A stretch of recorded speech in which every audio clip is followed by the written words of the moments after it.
Welcome to the Society Pod, a podcast for entrepreneurs, marketers, and leaders. Here's your host, Jessica Yarmy.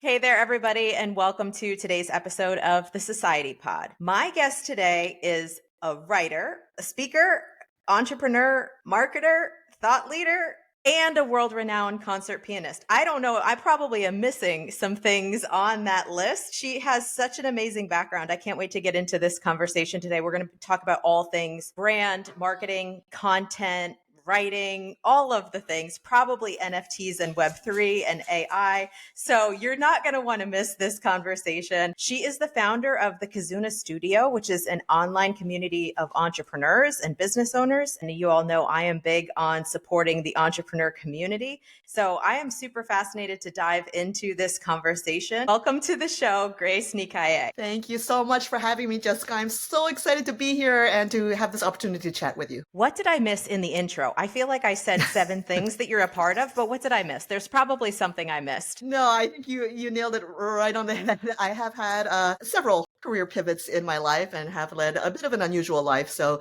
that was all good. What is the part of your career that you're most proud of at this point? Since you've had 7 different careers, or maybe still have 7 different careers, what are you most proud of? I think about the fact that I have pivoted and I have had the opportunity to enjoy these different chapters in my life. Just for context for everyone, I did start my career very early. So it's not like I crammed everything within 10 years or so.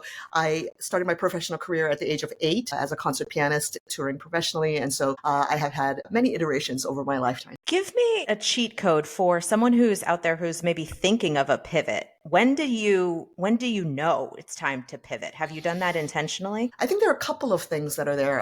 Alignment is, I think, critically important, meaning to be connected with who you are, to understand whether what you're doing still remains aligned to who you are, because we change over time. And for me, certainly the musical part of my career was the first 2 decades of my life. And there reached a point where I felt that I was more than this. I wanted the opportunity to be able to explore who I was beyond this. I didn't enjoy it anymore. It felt like I didn't own my life, and I didn't want to end up resenting the art that I loved. And so I think one of the difficulties when it comes to pivots is that so much of our society and culture demands that we sort of understand ourselves or categorize ourselves based upon what it is that we do. So when we pivot, it's ultimately this sort of challenge to our identity, right? Who are we really? And I think that has always been probably the biggest sort of fear that I've had to walk through each time I've pivoted. But it was always at a point where I knew, okay, I think I've done what I've needed to do here. It feels like it's coming to a close. It feels like it's no longer aligning with where I want to go in my life. And then the second part of it is where does my curiosity want to lead me? What do I want to explore? What is exciting me, inspiring me right now that I don't know yet? That's an opportunity for me to grow. So that's kind of been the ways, both front end and back end, in terms of how I've approached each pivot. Walk me through the decision to step away from being a concert pianist, because it was such a big part of your identity.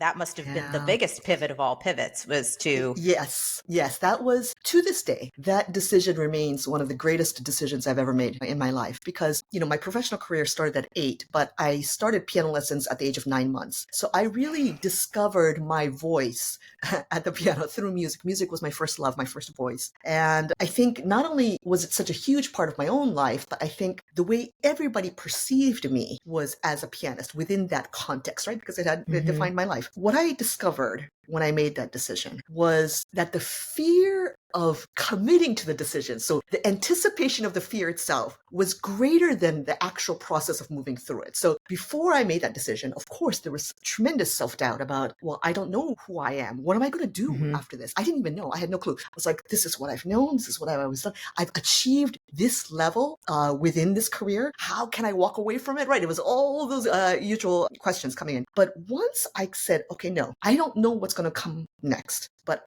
I want to honor myself enough to be able to take that chance to explore it. And once I made that decision and committed to it, what was so fascinating was that everyone else around me had a much more difficult time accepting that choice and that decision than I did.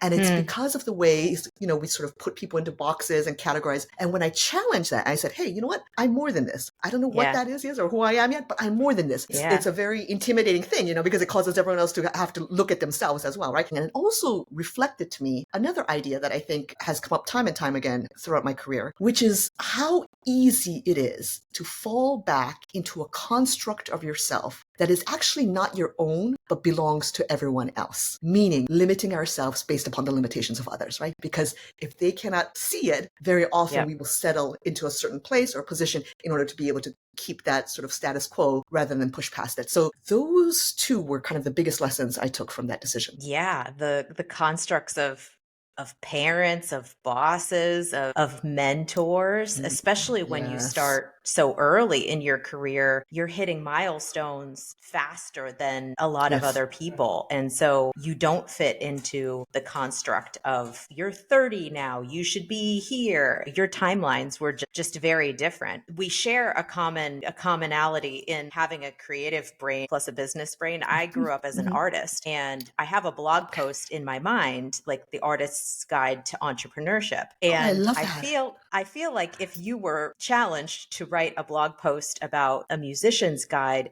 to entrepreneurship, I think you would have an amazing story to tell there, because you must see commonalities woven throughout both aspects of your career or your trajectory. Are there a few off the top of your head that you would write into that blog post? Definitely imagination and innovation, right? And being able to question outside of what is simply accepted without question, to be able to challenge that. Certainly, I think just in terms of the practicalities of running a business, discipline, determination, all of these, I had to practice every single day. You don't get to that level without practice. And understanding within that the most important part of it is the process itself. This is so difficult for all of us to really grasp, because we are a society and culture that hyper emphasizes results and outcomes. But the real good stuff is in process itself, the work that we do in the process. So when we are able to truly embrace that, because that's something that artists do all the time, there's almost this blind trust that you have to have. For example, when I would prepare pieces or works for performances and concerts, you're in the thick of it. The piece is just a nightmare. You're practicing, you're going through all the stages of where it completely sucks at the beginning, and you're struggling and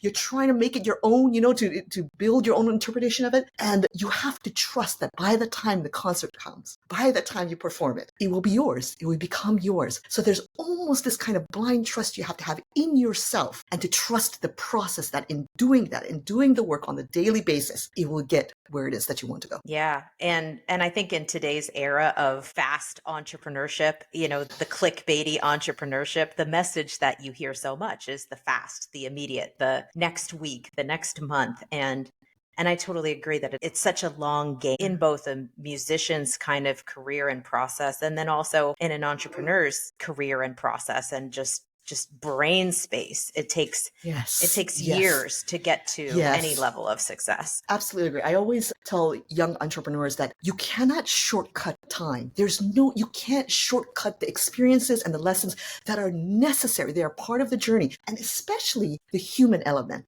Building relationships, building that foundation, building that network. No one can do that. There's not a single human being on the planet who can shortcut that time that's necessary to build those things. Difficult as it may be, that patience and to trust the time necessary is important. Because you have this musician's background, and now you're also in a creative space with content and with marketing, do you have any creativity hacks for us? One of the things that I've realized over my years in entrepreneurship is that I want to adopt a way of sort of building and developing my business in the same way I did in my artistic career as a musician and as an author. Meaning that when I was a musician and an author, of course you have the time where you're executing, where you're creating, where you're actually writing the words and putting in the word count and doing that on the daily basis. You're putting in the practice at the instrument and you're doing the work that's necessary. But outside of that, most of my time was spent thinking, what you brought up earlier, thinking, nourishing myself, reading, listening, going to museums, filling myself up, because that part, that input is so necessary for the output to happen. And I think what's really easy, and this is a mistake I have fallen into, and it's something that takes intentional awareness on my part, with entrepreneurship, we're so, again, focused on output, right? Like to execute.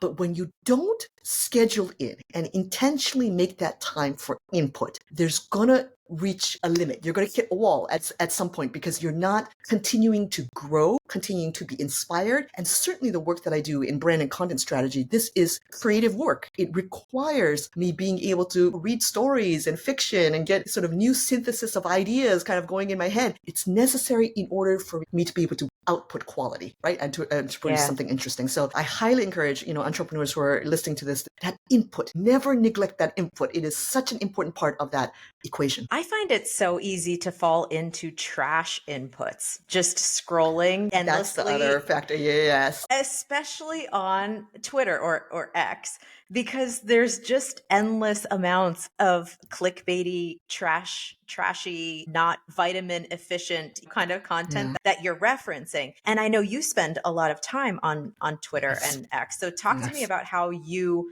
live and thrive in such a environment that's filled with a lot of distraction and below average content. I love this question so much because you're right. It's the quality of the input that matters, right? And I like to think of it as like the food that you put inside of your body. You could easily convenience, fast food, right? It becomes very easy to fall into that habit and start putting that into. And what does it do? It ends up really affecting your health. It affects your mental health, your emotional health, your physical health. And it's the same thing with any kind of information content online. The quality of your inputs will very much affect mental, emotional, physical health. And you're right. My job is in content strategy. So I am very much, it is a requirement of my job to be on the different social platforms and to understand what's happening. So first of all, I am very intentional with the time that I spend on there. I usually have a scheduled set time of, okay, I'm going to be on there only for this amount of time. Then I need to address this or this. So I have certain routines scheduled in terms of my interaction with social content. The other thing that I am very, very big on, and I would highly encourage everyone listening to this to maybe adopt this policy. I am very, very liberal with my block and my mute button. Extremely liberal on every single platform. Access to you is a privilege, not a right. No one has the right to you or your content. As soon as I see anything that would be something that affects my mental health, or it's like, as you say, junk, sort of a low quality, immediate block or mute. Immediate, because I don't want it ever the possibility of that coming into my feed at some point. I don't want my content to end up on that person's feed, or like maybe someone reposts it and then it ends up with it. I don't want that energy anywhere near me. And those boundaries, whether it's with your scheduling time boundaries, whether it's in the quality of what you let in, it's just like real life. So I always tell people, everything about online social stuff, it's just like real life. You wouldn't just let anyone into your home. You wouldn't just let anyone into your life. You want as many things around you, whether that be the people, the voices, the content, the foods that you put in your body. You want as many things as possible to be in alignment with who you are. And that's why those options exist, the block and mute button, so that you can curate that carefully. So I do encourage that very much with anyone who's on social. I always like to say garbage in, garbage out, but I realize as you're talking, you can really flip that script and say quality in, quality out, and look at it in the positive, like mind your inputs and consume quality content, use the block button, make sure that, you're reading the things that are going to help your brain get into a positive headspace instead of send you down a rabbit hole. So I love that you've shared that tip, and I don't block it as much as I should. And I think there's more and more accounts now that I think about it as I'm scrolling that need to be blocked. It's terrible content. It's negative, but it catches your eye. And then all of a sudden you're in that conspiracy theory loophole and you just have to get yourself out. So I'm fascinated by your content strategy. So you post a lot on X. What is your content mix between platforms? Are you heaviest on X, or do you extend into other platforms or prioritize other platforms? Well, for me personally, for me and my business, I actually, prior to Kizuna, prior to my current business, I was a leadership consultant. I had a leadership consulting business, and I built that entire business purely through TikTok. Like I had no website, I had no other infrastructure. I literally had nothing except that platform. And I built a leadership and empowerment consulting business through that. So I am very familiar with building on TikTok. I do encourage anyone, and I know it's uncomfortable to be in front of the camera, but if, I still believe that TikTok is one of the best places to grow for your business, to grow organically, to be able to reach people. It is different. Each platform is different. Right now, I'm focused for this current business, I'm focused on X and LinkedIn. One of the things that transcends, I think, any platform that I'd like people to keep in mind in terms of a strategic approach. I am a very huge advocate of building community and the necessity of community for brand development and business development. As you mentioned at the start of this podcast, besides Kizuna, which is my brand and content strategy fractional CMO business, in addition to that, I have the Kizuna Studio, which is this private community that I have built to be able to nurture up-and-coming entrepreneurs. One of the things that I do very consciously and intentionally on every single platform is uplifting and amplifying the voices of others. This is an absolute critical part of nurturing and building and leading community, to show that you hear what people are saying, that you see them, that you celebrate them, that you support them. This is where connections are made. And if any of you visit my X profile, you'll see that literally 80% of my content is uplifting and the voices of others and amplifying their voices. In addition to that, one of my core values and something that I take with me in any project or with any client that I work with is the critical importance of authenticity. I cannot stress this enough. It is so important. And especially I think moving forward, we're going to see more and more, even with the legacy brands and legacy media, larger brands, the humanization of brand. This is one of the key pillars that in terms of my strategic approach, I think brands are used to, in previous iterations prior to social media, this very one-way broadcasting type of communication. You'd have a commercial blare at you from the television. You'd see it in an ad in the paper. Social media does not work that way. Social media means you're part of the collective conversation, collective discussion. That's why that community aspect is so important, to be able to be an authentic human being, someone that people can align with, because that's what you really want. You want that alignment. One of the things, if you're venturing into TikTok, if you're not authentic, you'll be over in like a week. It is so important. And whatever it is that, the social media landscape as it continues to evolve, I think particularly this year in 2024, I think it's a ripe year for disruption if a new platform wanted to come out. But wherever it's headed, it's going to emphasize authenticity and community even more, whatever the next platform is going to be. So I think learning to become comfortable with that and to not sort of hide behind corporate speak and hide behind, things, but really to think of it in terms of how can I build genuine connection? How can I put my voice out there and share things and talk about things in a way that people can really see who I am and the right people can become aligned to that? How can I embody those qualities in my voice on content? So that would be my suggestion. I can vouch for your ability to show up authentically and to amplify voices, because you and I are connected on Twitter, or we're connected on X, and I don't remember how we initially got connected. It was probably through Dixie or someone like that.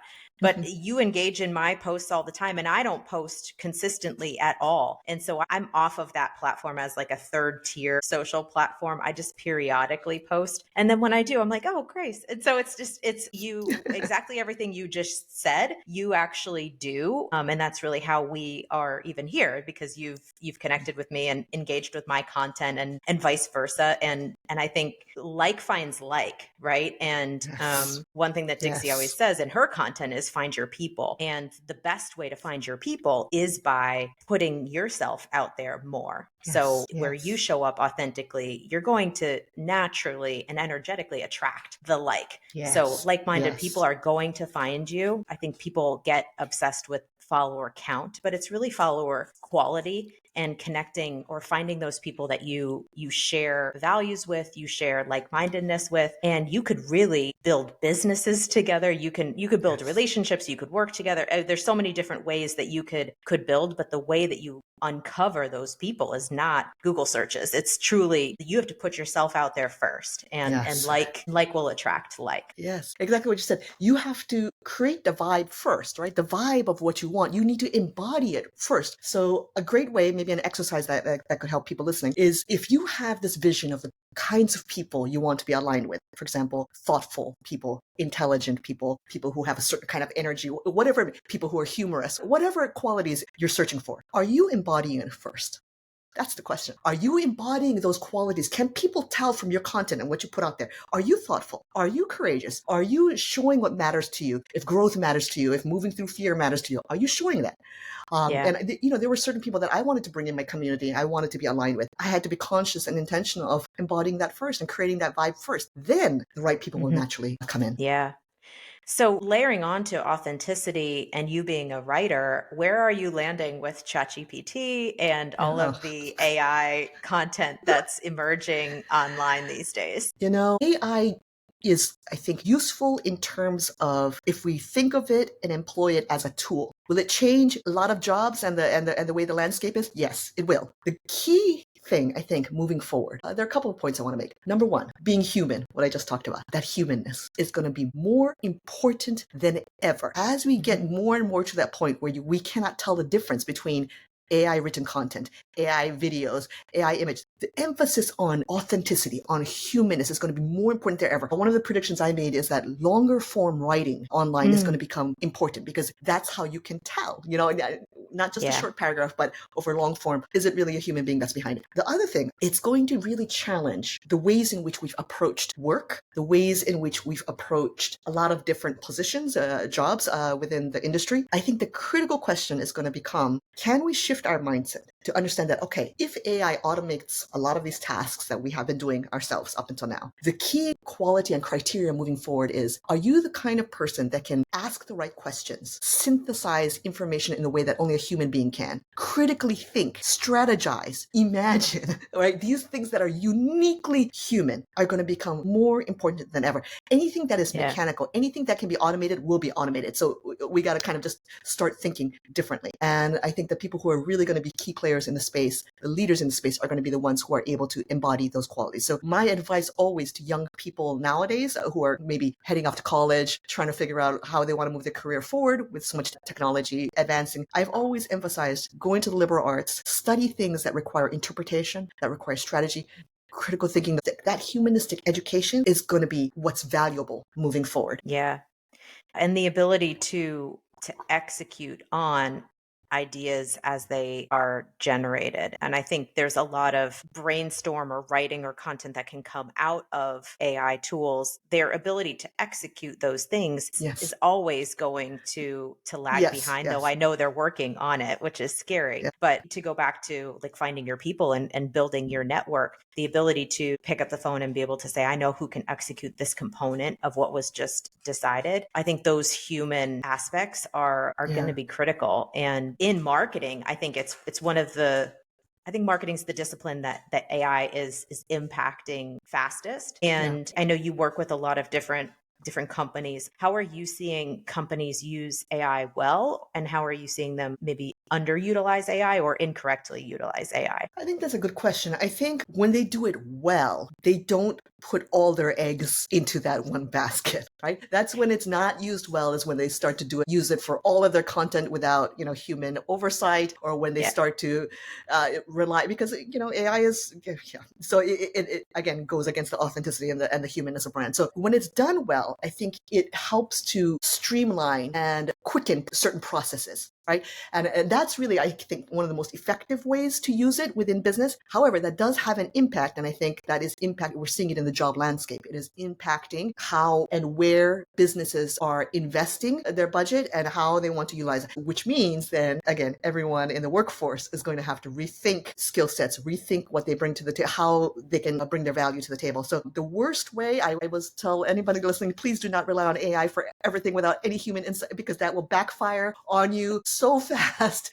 Please. I think for operational tasks, improving sort of streamlining processes, I think that's the best use for AI. I know you consult in marketing, you consult in branding, and as you are getting involved in brands, do you have a specific process that you follow for evaluating brands? Do you have a specific process that you follow for improving brands or guiding them in a certain direction to evolve their brand? My first approach always with any brand that I work with, whether it's a startup, whether it's a more evolved brand, is to listen first. This is my number one approach, regardless of where they're at. Listening means not only listening to, for example, the C-suite execs, the leadership team, on what they think their brand is. What do you actually actually think your brand does. What is your brand? You would be amazed at the differing responses. Asking stakeholders, partners, asking investors, asking important customers or clients, what is your perception of this brand? What do you think of it? What do you think it actually does? Like if you were to describe what it does, and the responses are always incredibly eye-opening. And the gaps, you start to find the gaps, the sort of where they're not aligned. Listening is the number one thing. I probably devote the most amount of time to that stage of the process, because until we understand that and have this kind of macro view of where we're at, it's going to be very difficult to move forward. And after that, then it becomes a team process, but it's also very much a creative process to really ideate together. What is the actual vision? What is it that we're trying to do? This is what everybody's saying. Can we come to a consensus on what we actually do? It's that type of process. To tie into content and what we've been talking about, like brands needing to have a voice identified to be able to then jump to content. And it almost seems like we're going backwards through the process. Like, let's post a lot of content and then decide who we are as a brand. Yes. And that's a common mistake, by the way. I do see that they don't take the brand foundational, they started too late. People started too late. It has to be at the beginning, because we need to understand. I always talk about it in terms of human identity and human relationships. If we don't understand who we are, if we're not connected to who we are, it becomes that much more difficult to build and maintain genuine connection and relationships with others, right? The more lost we are, the more everything gets all over the place and our relationships all over the place. It's the exact same thing. So when we talk about brand identity, again, relating it back to human identity, so much of our sense of self, our understanding of identity comes from not only understanding who we are, right? Our values, what matters to us, all of that stuff. It's also the people that we're surrounded by, right? We often understand our sense of self by our community, our family, the people in our town. And then the other component of it is context, right? So as an example, I am an Asian woman in the United States. Here in this country, I am a minority. If, however, I was in Japan, I would be part of the majority. The context changes, which means the perception and our understanding of ourselves also changes with that positioning. So that is exactly the same with brand. Brand positioning, brand your community, and brand who you are. Right? These three components. And where these three intersect is where brand identity comes to life. Are there brands that you're crushing on at the moment that you think are knocking it out of the park when it comes to everything you just talked about? I think in general, the sports industry is doing really, really well, has consistently done well. A good friend of mine is John Pack, who used to be the former global marketing lead for Nike. And he and I just had a conversation the other day. And I think Nike consistently continues to knock it out of the park. They have always integrated a deep understanding of storytelling, of humanity in everything that they put out. And also, I think one of the most important things, and John was telling me, because he was involved with the London Olympics campaign for Nike back in 2012 or whenever it was that happened, he was talking about how when they creatively approach campaigns, their first thought is not about how do we make people see us this way, but rather, how do we make people feel this way? So it was always not about how do we make people see Nike as an empowered brand, but rather, how do we make the people watching this feel empowered? Right? And that's such a critical nuance, that the hero always is the customer, the person that you're speaking with, right? How do you make them feel that? And then as a byproduct, of course, they start to associate that concept and that feeling with your brand. And so I think Nike does a very, very good job of this consistently in their campaigns. Yeah, I work with so many fitness brands, and that's the first thing that I have them undo about their marketing and their content is just so much of the focus is on us as the workout, us as the studio, us as the gym, the four walls. And it's not about that. It's about you as the prospect. How are we going to make you feel as a member? And just flipping the focus is so difficult especially when you're in an entrepreneurial mindset. Your business is your baby and you're so proud of your baby. Yes. And you're like, look at my baby, look at everything that I have built. But the focus does need to be on who else is going to engage with this brand and what can I bring to them that will then link them to my brand, to my business. I love that. And you're right. With entrepreneurship, it becomes very difficult. You talked a little bit about Kazuna Studio and all the different initiatives you have in that side of your world, but dig in a little bit more there. Like, what are your goals with those two initiatives? What are you trying to achieve? And is there any help that you need from somebody who might be listening to this? Kizuna is my main business. That's where I do all of my marketing and branding and consulting work. Education, impact, meaning is very important to me. It has always been very important to me in every career shift, everything I've ever done. It has been a critical part of my life. And I wanted to create or build something that would allow me to realize those values, especially for up and coming leaders, founders, entrepreneurs. And so the idea of the Kizuna Studio sort of organically emerged from that. And it's in many ways a private mastermind community, meaning it's for certainly like-minded entrepreneurs and business owners. It is a community rooted in authenticity, humanity, education, diversity. These are very important pillars for our group. We have people at different stages, which is exactly what I wanted. Different stages, different industries. They all bring this sort of wealth of diversity in their perspectives, in their feedback, in their experiences that make for a very rich, I think, environment. As I said, there are people at different stages. So we have seasoned leaders in there. We have people, the minimum requirement to enter is to have had your own business for at least a year. But so there's still people who are still at the very start of their journey. And then, of course, we have a whole bunch in the middle. It's something, if I'm being really honest, I'm probably the most proud of that studio out of everything that Kizuna has been involved with thus far. They are truly, to see people grow, to see them sort of progress, especially through internal change. That's also a critical part of our studio. The understanding that internal growth is necessary for external growth. You cannot grow as a business if you don't address certain things regarding fear, regarding, there's a lot that we need to move through, right? So that's why we describe it as a community for professional and personal growth. Both are entwined. But I am enormously proud to see over time how the growth, the progress that they've made, it's really so humbling on my part to see it, because I'm like, wow, this is incredible. And I think really when we have a community, when we build a community, the ultimate vision, I think, besides the collective vision within the group, the ultimate vision is for them to take what they've learned and to have an impact on the wider landscape as a whole. Right? So now I'm seeing them as leaders go out into their communities, into their fields, and everything that they've learned and grown within the studio is starting to affect those outside of it. One of the big group projects we're doing this year actually is we are publishing our first book as a community. It's an anthology of personal essays, and the theme of it is daring authentically. And what does that mean for both our personal and professional lives, and how has that quality been something that we've learned and realized over the years? So we are a very tight-knit group. I'm very proud of all of them. That's amazing that you've formed those connections with people and then you're pushing each other forward and having conversations that are rich along that authenticity kind of line. I went through a traditional schooling journey here in the US and then went and got my MBA. And then when I started a business, it's a whole new education that you have to learn as fast as you possibly can. And as much as there's online courses and you can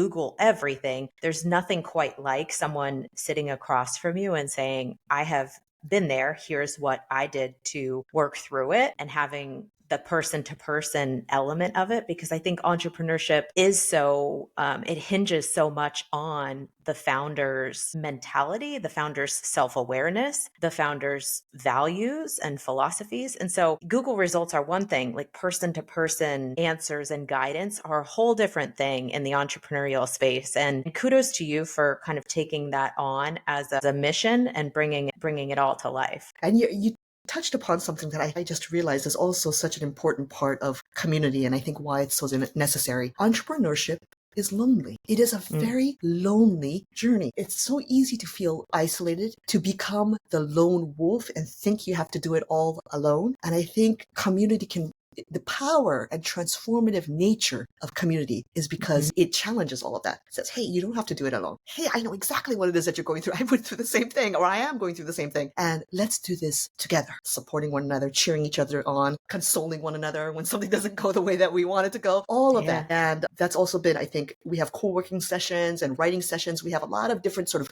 pockets of activities within our community to be able to ease that loneliness and to better foster connection. That's so great. I will share the links to both of those organizations in the show notes, just in case anybody's interested in joining, because I think you're right. It's about resources and just having connection to individuals who have gone through the same thing, because it's not, you start to feel crazy in some instances.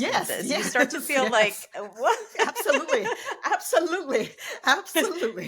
So Just having a community to say, I'm not the only one. I'm not the crazy Yes. one. I know the other thing that you're passionate about is women in leadership roles, or maybe more specifically, even female founders. And the statistics are extreme in terms of funding going toward female founders versus male. The number anywhere between 1.5% and 2%.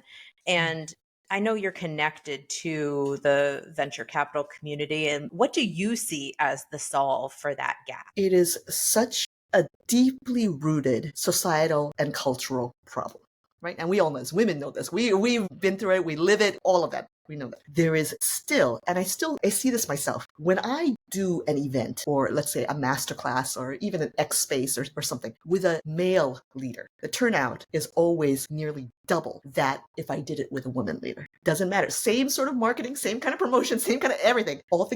Everything else being equal, it's still there. There's still this fundamental inability to sort of accept a woman's sort of authority or leadership position. I still face it in boardrooms, in meetings in which people will talk over me. They will question my authority. They will do things that they would never do if I was a man, right? So it is a much bigger, certainly a deeper issue. I think one of the key things that, because I would like to encourage any younger women perhaps who are listening to this, the onus, I believe, the burden of this is no longer on women. Women have done it all. We're better educated. We have gone to school. We're doing all the things, all of that.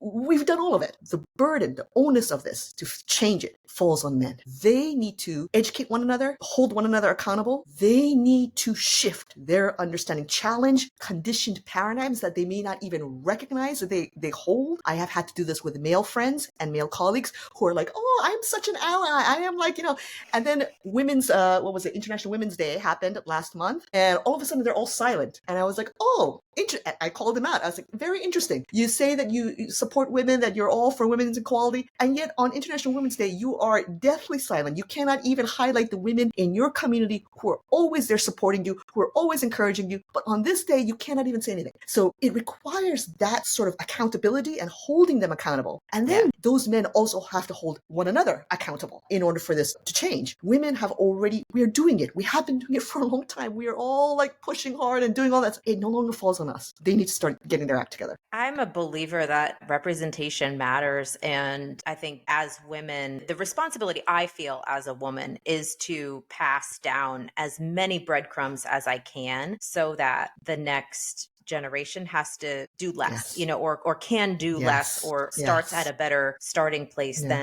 than I did. And when I have days, unprepared, feeling incapable, feeling even starting this podcast, I'm like, who's going to listen to my podcast? Just having that reminder of there are people out there. There are young versions of you out there who didn't have that person to look to. And I think we are now in a place where there's a lot of examples of really successful female founders who are now exited their businesses, Sarah Blakely being the easy, obvious, recent answer, where she's a billionaire now and did such a great job growing Spanx and is now sharing some of that journey.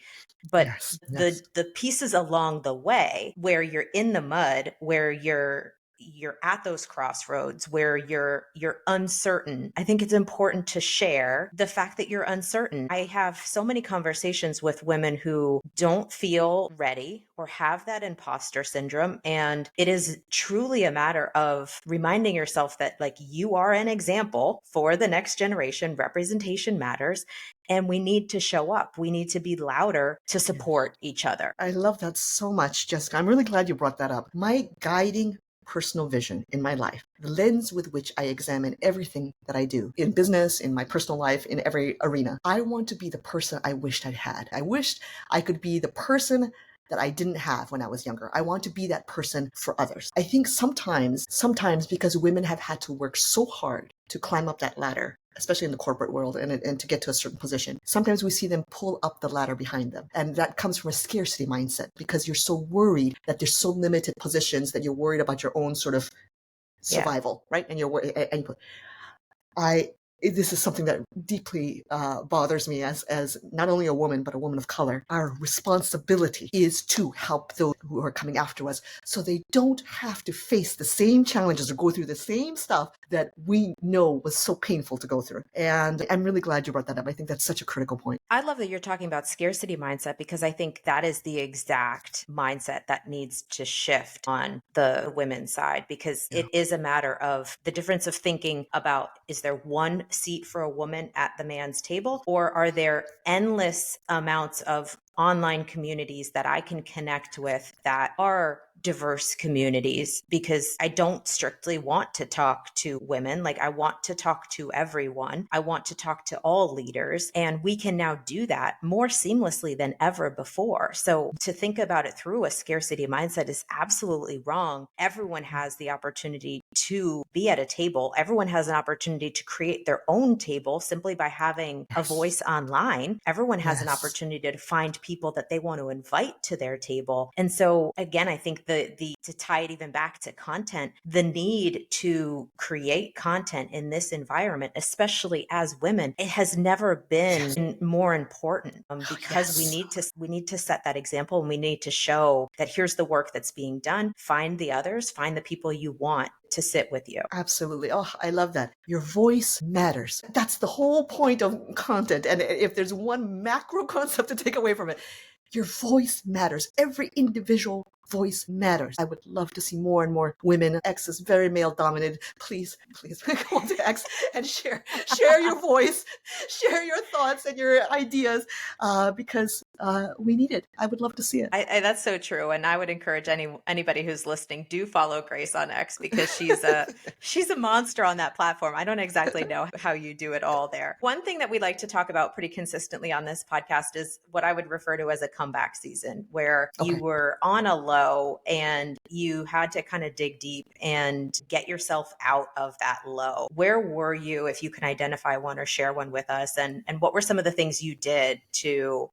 dig out of that darker place? I'll share actually a recent story. I think we all go through multiple periods in which that happens, the challenges that we encounter along the way, but I'll share the most recent one. Kizuna, I started in July of last year. So it's been about like 8-9 months at this point.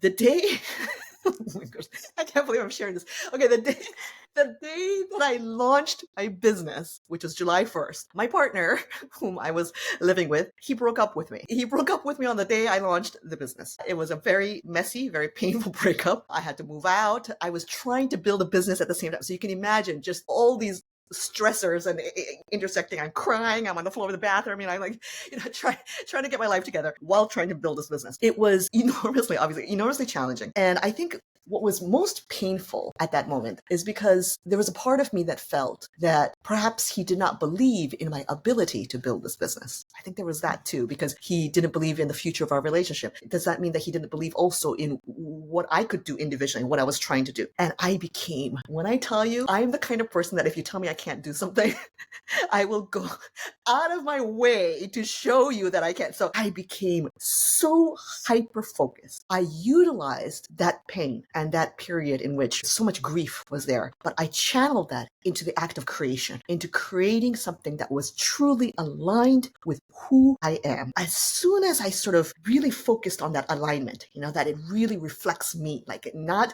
me with him or not the us that I thought we were going to be, but me as an individual. As soon as I started doing that when we talked about the people start coming in, right? The aligned people start coming in. And I suddenly had people around me whom I never imagined I would ever meet. People I met online, and building these connections and relationships that inspired me, supported me, that were there for me, that were cheering me on, that allowed me to have my days when I would vent or cry or the frustration and all the stuff that is just a normal part of the journey, by the way, everyone. And, going through all of that, but they were there for me. When we talk about comeback season, I think when I look back on my life and the different times in which I really was at a low and how I rose up from that, it's cultivating, I think, and strengthening the alignment and self-trust, aligning with yourself and trusting that, combined with allowing yourself to recognize that it's okay to lean on others for support, that you don't have to do it alone. And that sort of community, that relational support is important. It's an important part of that process and the healing process and all of that, and understanding who you are, being able to move it through it. So that's exactly what happened the first couple months after I launched this business, and thriving now, and I can laugh about it now and speak about it on a podcast. But that was my most recent, very tough moment in my life. I love the reference to outside perspective and just having people remind you are on this low, but the lows are where you define your values, where you reconnect to your why, and having connection to people who have been there on your highs when you were so clear with your why and you were so clear with your values, leaning on those people, asking for help. I think that's such invaluable advice, and we appreciate you sharing it. I actually wanted you have a wonderful way of stating these questions that kind of trigger another thought for me. I wanted to add on to that because you're absolutely right. The outside perspective, the outside people, these people will remind you of who you are. And that is so important. I remember I was 4 months in, so this is around October, November, after the breakup, and I'd been building the business, and I was frustrated. I remember I was really frustrated. Why isn't it moving faster? I want to do this and this and this, but it's not going the way. And one of my closest friends reminded me, do you remember where you were 4 months ago? Remember that? Look how much you did in 4 months. Sit with that for a little bit. Celebrate that a little bit. See that progress and celebrate it. And that's so important. That's why the people around you and being able to have that kind of support is important. It's a solid reminder for any entrepreneur out there. Celebrate the progress. It's not about the destination. It's about the process that you're following and the progress that you're making along the way. I love that. Is there anything, we touched on a lot of things today. Is there anything that's top of your mind that you want to share that we haven't yet talked about? You talked a little bit earlier about honesty with regards to especially helping the women who come after us and being honest about where we struggle or where we find challenges. And I just want to kind of expand on that, I think, a little bit. I think oftentimes we have this misconception of leadership as being perfect, that we are perfect authority figures and that we should know all the answers and we should somehow, and that is not true. I think being a strong leader is about that honesty and transparency, to be able to say, I don't know, let's talk about it. I don't know, I don't have the answer for you. Beautiful things emerge from that when we're able to sit with our own selves and to share that honesty. And that is such an example for those who come after us about what it means to stand in your own self and to share your own truths, and that we can have such an impact and influence by just being ourselves and sharing what we learn along the ways. So thank you for saying that, Jessica. That was very beautiful. No, thank you for sharing that. I think that's so critical to entrepreneurs or just anybody in their career is you're going to have highs, you're going to have lows, and it's how you navigate through all of it. Entrepreneurs out there, you fail every other day and you learn. That's how you learn. So exactly. It's not the sugar-coated social media posts. It's really like, here's how it's going. Here's where it is. And here's the lessons that I'm learning. All of that is so invaluable. I so appreciate you spending all of this time with us today. For anybody who's listening, definitely do connect with Grace online. She's amazing. And I will link all of the websites and the different social media handles into the show notes. But thank you so much, Grace, for joining us today on the Society Pod. We hope you enjoyed this episode of the Society Pod.